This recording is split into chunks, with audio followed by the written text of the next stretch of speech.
ત્રણ ગુજરાતી ફિલ્મોના કલેક્શનની વાત કરવાની છે. મેટ્રિમોની છે, સાસણ છે અને અજબ રાતની ગજબ વાત છે. ત્રણેયના કલેક્શનની વાત કરીએ એની પહેલાં એક વસ્તુ એમ છે, ગુજરાતી ફિલ્મમાં જે પ્રમોશન થાય છે ને, પ્રમોશન મને એવું નથી લાગતું કે અસર કરતું હોય એટલું બધું. કોલેજ કેમ્પસમાં જઈને પ્રમોશન તો થાય છે, ત્યાં ભીડ પણ ભેગી થાય છે, પણ ફિલ્મ જોવા એ ભીડ નથી જતી. એ લોકો ફક્ત ને ફક્ત હીરો અને હિરોઈન જે આવી છે એ લોકોને રિયલ લાઈફમાં કેવા દેખાય છે એ જોવા માટે જાય છે એવું મને લાગે છે. જોવે છે મલ્હાર ઠાકર આવ્યા છે, યશ સોની આવ્યા છે, જોઈ લો કેવા છે, ફોટા પાડી લો, પતી ગયું કામ. તમારી ફિલ્મ આવે છે ભીડને કાંઈ મતલબ નથી. આ છેલ્લા 1.5 વર્ષથી મને એવું લાગે છે. ઇન્ડસ્ટ્રી પાસે બીજું ઓપ્શન છે રેડિયો સ્ટેશનમાં જવાનું. હવે રેડિયો સ્ટેશનમાં જઈને ફિલ્મનું પ્રમોશન કરો છો, પણ હવે કેટલા લોકો રેડિયો અત્યારે સાંભળે છે એ તમે નક્કી કરો. તમે ખુદ વિચારો, તમે લોકો આ વિડીયો જુઓ છો એ તમે ખુદ વિચારો, તમે આખા દિવસમાં કેટલી મિનિટ રેડિયો સાંભળો? રેડિયો સાંભળવાની સંખ્યા અત્યારે નહીવત છે. એટલે એ વસ્તુ પણ અત્યારે પોસિબલ નથી. પ્રમોશન માટે કંઈક બીજું વિચારવું પડે. પણ મારા પોઈન્ટ વ્યૂથી મને એવું એક વસ્તુ લાગી એટલે હું તમને શેર કરું છું. એ વસ્તુ પોસિબલ થાય કે ન થાય એ તમે જરીક જોઈ લેજો. પણ મને એવું લાગે છે કે એ વસ્તુ કરવાથી ક્યાંક ને ક્યાંક ફિલ્મને અસર તો પડશે થોડી. તમે સાઉથની અને બોલિવૂડની ફિલ્મોમાં જુઓ, થિયેટરમાં જે ફિલ્મ લાગી હોય એ ફિલ્મ અમુક મહિના પછી OTTમાં આવે, અને OTTમાં આવ્યા પછી એના અમુક સીન છે ને એ ફેસબુક પર અપલોડ કરવામાં આવે. એ સીન કયા હોય ખબર છે? જે આખી ફિલ્મના બેસ્ટ સીન હોય ને એ અપલોડ કરવામાં આવે, અને એના થ્રુ પછી લોકો એ સીન થ્રુ પછી એ ફિલ્મ સુધી પહોંચે. એટલે કયા પ્લેટફોર્મ પર છે, ક્યાં છે, લોકો ત્યાં સુધી પહોંચે છે. આવું હું છેલ્લા 1.5 વર્ષથી નોટ પણ કરું છું, અને આ વસ્તુ થાય છે. આપણે ગુજરાતીમાં મને એવું લાગે છે કે આપણે ઉલટું કરવાની જરૂર છે.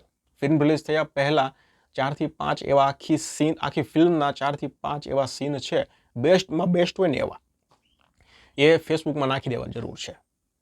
અલગ અલગ પેજમાં ખાલી 4 થી 5 જ સીન, આખી ફિલ્મ નહીં. આખી ફિલ્મમાંથી તમને ખબર જ હોય, મેકર્સોને ખબર જ હોય કે ભાઈ કયો સીન છે, એ બેસ્ટમાં બેસ્ટ સીન ઉઠાવી લેવાના, 4 સીન, 3 સીન, અને ફેસબુકમાં અલગ અલગ પેજમાં જે એડવર્ટાઇઝમેન્ટ PR એજન્સીઓ બધી હોય જ છે, આખા આમ સ્પ્રેડ કરી દેવાના. એટલે લોકો સીન જોવે, લોકોને ગમે, એટલે પછી તમારે કંઈક એવું કંઈક મૂકવાનું કે ભાઈ એટલી તારીખે સિનેમાઘરમાં અહીંયા ફિલ્મ આવે છે, આ છે. આ વસ્તુ કરી શકાય એવું મને લાગે છે. જો મેકર્સ ઈચ્છે તો આ વસ્તુ પોસિબલ બને, અને આના થ્રુ કંઈક ને કંઈક ફિલ્મને પબ્લિક મળે તો થોડું એમ થાય કે કલેક્શન વધે. બાકી રિવ્યૂ બંધ કરાવવાથી ફિલ્મના કલેક્શન ન વધે, એ વસ્તુ આખી ખોટી છે. એટલે એ વસ્તુ તમે રહેવા દો. આ વસ્તુ ટ્રાય કરાય એવું મને લાગે છે. મને થોડું એવું લાગે છે કે આમ 100% ફિલ્મના કલેક્શન ઉપર વહી જાય એવું ન થાય, પણ અસર પડે, થોડીક અસર પડે. એટલે આ વસ્તુ છે. બાકી તમારું કંઈ મત હોય આ બાબતે તો મને કમેન્ટ સેક્શનમાં જણાવો. તમારું શું માનવું છે? હકીકતમાં આવું થાય કે ન થાય?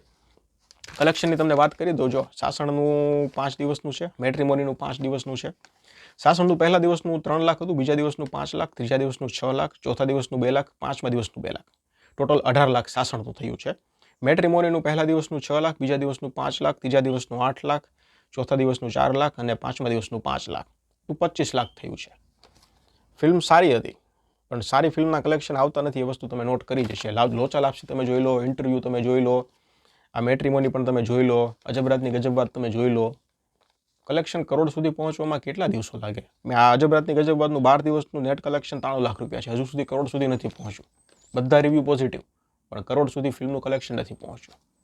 તો મને એવું લાગે છે તમે વસ્તુ વિચારો, લોચા લાપસીનો કંઈ એવા 2-3 સીન બેસ્ટ હોય એ ઉઠાવી રિલીઝ પહેલાં ફેસબુકમાં સ્પ્રેડ કરી દીધા હોત તો પબ્લિક થોડી આમ ન મળત એવું તમને નથી લાગતું?